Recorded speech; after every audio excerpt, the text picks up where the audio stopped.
Before space and time, thought produced a speck of light. It was infinitely hot, so extremely bright. When in the center of this great shining, it was massive energy that was expanding in great timing. Within this fireball was all of space, a very special place with information encased. Literally the beginning. This cosmic clock was ticking and allowed space to flow before spinning. Everything we see around us, the sun, the moon, the stars, and millions of worlds that astound us. The universe in size is hard to fathom. It was composed in a region small as a single atom. Less than 1/1,000,000th the size, the point of a pin, microscopic, but on a macro level within. Dark matter.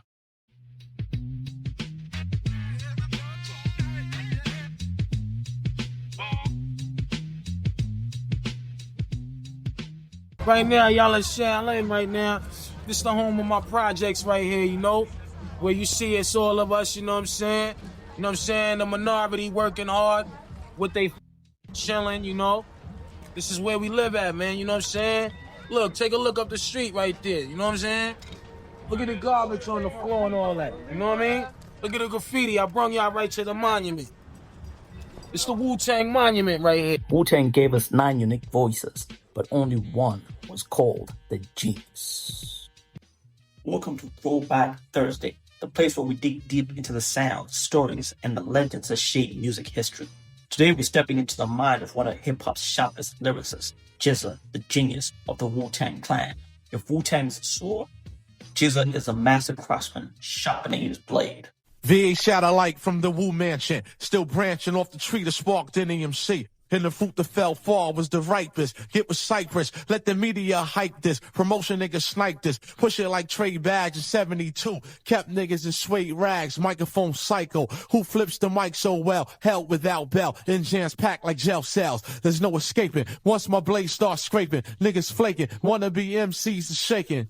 My sword indeed make more niggas bleed so swift, naked eye couldn't record the speed. I lost ya with that offer, nigga that'll cost ya. Feel the screams of torture. Must have been a half gal, that's the shit he drinking. They got him thinking that he can crash the ship and get me sinking. I told him come back when you're sober. Drunk ass punk on a motherfucking hunt for Red October. Don't even catch me while I blunt it. Rhymes start running like loops on an SV-1200. Instruments to terror on war shit with corporate. Visual niggas paint portraits. In 1995, Gza dropped the Liquid Swords, an album that just didn't raise the bar for Wu-Tang. It redefined what lyrical mastery could sound like.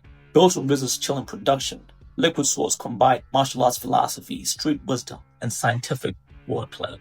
Gza wasn't just rapping, he was lecturing, educating, and almost prophesying. Critics called it cinematic, and fans recognized it as a Wu-Tang classic. Tracks like Duel, The Iron Mike, and Cold World showed us how rap could be both raw and intellectual. I'm on a mission that niggas say is impossible. But when I swing my swords, they all choppable. I beat the body dropper, the heartbeat stopper, child educator, flush head amputator, cause niggas styles are old like Mark 5 sneakers. Lyrics are weak like clock radio speakers. Don't even stop at my station and attack while your plan fail. Get the rep like Amtrak. What the fuck for? Down by law, make law. I be justice. I sentence that ass to the fort. Ran the clocks. That state pen time. Check it. But the pens I be sticking with you can't state the crime. Came through with the woo. Slid off on the DL. I'm low-key like seashells, I rock these bells. I come aboard, it's Medina bound into the chamber. And it's a whole different sound, it's a wide entrance. Small exit like a funnel. So deep, it's picked up on radios and tunnels. Niggas are fascinated how the shit get vaccinated. My logo is branded in your skin. With RZA's dark production and Gza's chessboard lyricism, this wasn't just music, it was philosophy. Gza dissected society like a scientist, mixing martial arts, cosmic order, and street wisdom. This is why fans call it not just one of Wu's best solo projects, but one of the greatest hip-hop albums ever. Before Liquid Swords, Gza dropped Words from the Genius in 1991. It flew under the radar, but you can hear the early signs of his storytelling. Even unreleased Wu-Tang sessions show how sharp his pen already was. Think about it. While most rappers were flexing money or beefs, Gza was rapping about physics, chess strategies, and life's cold realities. He made intelligence sound dangerous. Yeah, picture bloodbaths and elevator shafts like these murderous rhymes typed from genuine craft. Check the print. Swear veterans, spark the lettering. Slow moving MCs is waiting for the editing. The liquid soluble that made up the chemistry. A gaseous element that burned down your ministry. Herbal vapors and biblical paper smoking exodus. Every square yard is plush. Fuck the screw face photo sessions. Facial expression leaves impression. Try to keep a sharp nigga guessing. Give praise and shout some. Here's the outcome. Cut across the semi-gloss rhymes your floor. Shit is outdated. Just like neck loads of sterling. Suede fronts, bell bottoms, and tricolor shirlings. I ain't particular. I bang like vehicular homicides on July 4th in Bed-Stuy. Where money don't grow on trees and there's Steve and MCs who cut throat to rake leaves. They can't breathe. Blood splash. Rushing fast like running rivers. I be that whiskey in your liver. Fool up the line, you might. Mr. 52 fatal strikes. Think about it. Before hip-hop was seen as intellectual, Gza was dropping bars about cosmic order, chess strategies, and street survival all in one verse. Now that's next level. Fast forward to now, Gza hasn't stayed in the music. He's become a bridge between hip-hop and science. He's lectured at Harvard, MIT, and Cornell, showing how rap lyrics can explore astrophysics and philosophy. From liquid source to lectures about the universe, his career is proof that hip-hop isn't just about entertainment, it's education, it's culture, it's legacy. You know, I'm an artist first. I'm a writer. I write mostly music. Okay. You know, I'm working on novels and scripts now. Really? Okay. Yes, I am. But I always thought as an MC, you know, growing up, it's always been about being lyrical for us. Where'd you grow up?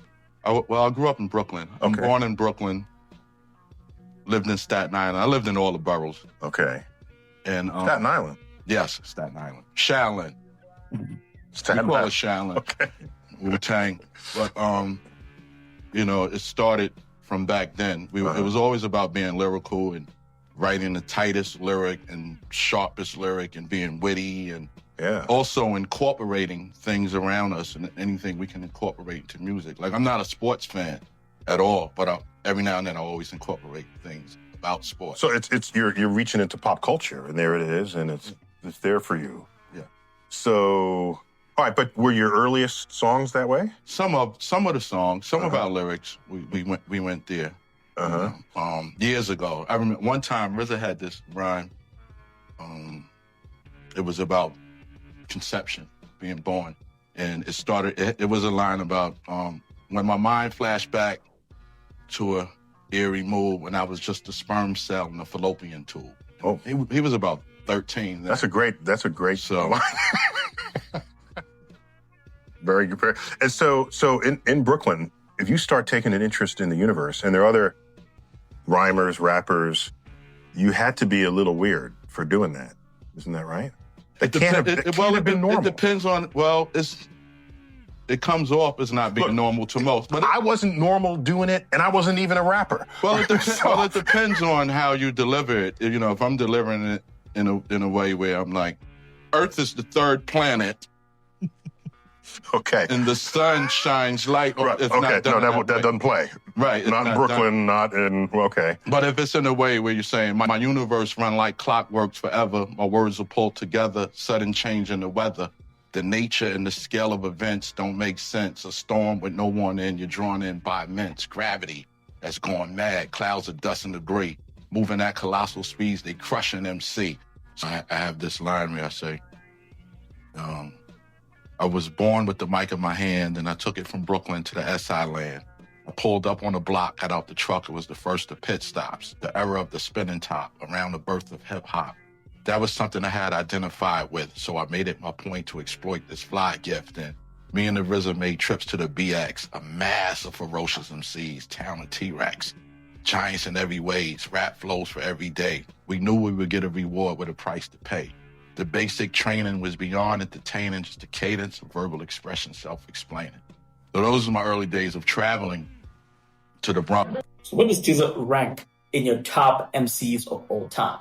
Now for me, he's definitely my number one. He's my go-to guy when I need to write down lyrics, because I want to make sure that they are on par with what work he's put down, right? So for my top MCs, he's definitely the number one guy. There are other MCs that I listen to, and I'm saying when I need to write things down, but Hands down, bar none, Gza is definitely number one. Now, I wouldn't say he's the greatest flows of all time, but definitely when it comes to lyrics, penmanship, skill, he's definitely got it. Before space and time thought produced a speck of light, it was infinitely hot and so extremely bright. Within the center of this great shining, it was massive energy that was expanding in great timing. Within this fireball was all of space, a very special place with information encased. Literally a beginning, this cosmic clock was ticking and allowed space to flow while it was spinning. Everything we see around us, the sun, the moon, the stars, millions of worlds that astound us. The universe inside is hard to fathom, composed in a region small as a single atom, less than 1/1,000,000th the size of the point of a pen, microscopic but on a macro level within. It unfurled this swirling cloud of light, a star city, a galaxy with all its might. Within the blinking of an eye, expanded beyond comprehension. Within a fraction of a second, a new dimension. At a marble size, but very unstable. In time, it would come with a periodic table. You see, space was expanding faster than light speed, moving at the thought. Only thought can exceed. A picosecond after the Big Bang, music of the spheres before the ears of the universe is now sang. Small enough to fit in your hand. Fraction later, it was the size of Mars and becoming greater. Fraction of a second later, 80 times the size of Earth. Fastest growing infant since its time of birth. Still expanding, but it didn't contain matter. Just pure energy that was spinning within a batter. But mass and energy, interchangeable. Convert those particles, self-sustainable. But matter and antimatter, the arch rival, met, obliterated each other for survival. A war zone, a battle to the death, but as long as there is life and breath, there's one remaining left. Peace. So what do you guys think? Is he in your top 10? Is he in your top 50? Is he in your top 100? Or is he in your top 1,000? Put it down in the comments below, and I'll see you in the next episode of Throwback Thursdays. Peace.